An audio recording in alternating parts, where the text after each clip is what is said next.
श्री स्वामी समर्थ. स्वामी समर्थ महाराजांनी एका गजराजाला कसे शांत केले ते आज आपण आजच्या व्हिडिओमध्ये पाहणार आहोत. स्वामींचा भक्त परिवार खूप मोठा आहे. केवळ महाराष्ट्रात नाही तर देशभरात स्वामी समर्थ महाराजांचे मठ असल्याचे दिसते.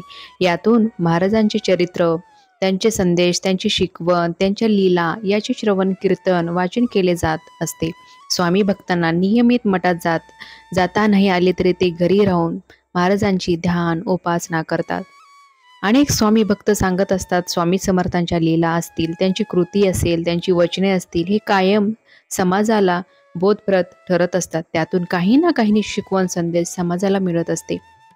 एके दिवशी झालेल्या गजराजाला स्वामींनी शांत केल्याचे सांगितले जाते. नेमके काय घडले होते ते जाणून घेऊया. अक्कलकोट गावात महिपालाचे देवालय, तेथेच मालोजी राजांचा घर नामक हत्तीला बांधण्याची जागा होती. त्या जागेवर आता शाळा आहे. तो हत्ती एकदा चांगलाच पिसाळला. काही केल्या नियंत्रणात येत नव्हता. माहूत आपल्या परीने प्रयत्न करत होते, मात्र अंकुश ठेवणे राहणे होत नव्हते. येणाऱ्या जाणाऱ्या लोकांवर तो हल्ला करू लागला. यामुळे रस्त्यावरून जाण्याच्या नागरिकांना भीती वाटू लागली. एके दिवशी राजाने त्याला चारही पाय साखळ दंड बांधून जकडून ठेवले. तरीही तो सोंडेने नागरिकावरून दगड फिरकावत असे.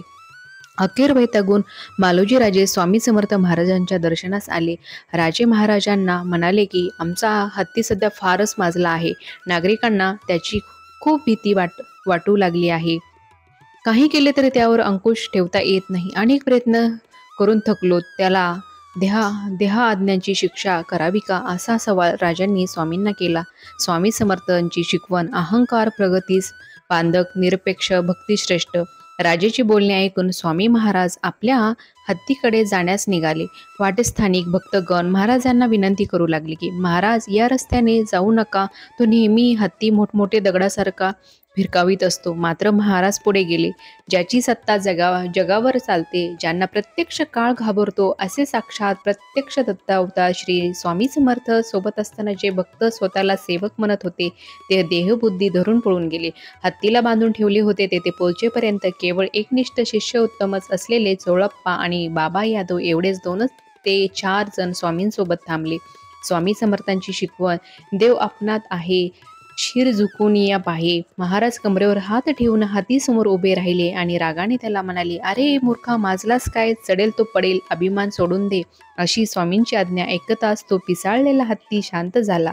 आपल्या पुढच्या पायाचे गुडघे टेकून कंठस्थळ स्वामींच्या चरणी ठेवले. त्याच्या डोळ्यातून एकसारखे अश्रू वाहू लागले. स्वामींच्या दर्शनाने एवढा मदोन्नत हत्ती गरीब होऊन स्वामींसमोर नतमस्तक झाला. स्वामी समर्थ महाराज यांची अनुभव कथा कशी वाटत आहे ते कमेंट बॉक्समध्ये नक्की कळवा. विसरू नका कॉमेंटमध्ये लिहायला नक्की करा आणि सांगा की कशी वाटली ही स्टोरी.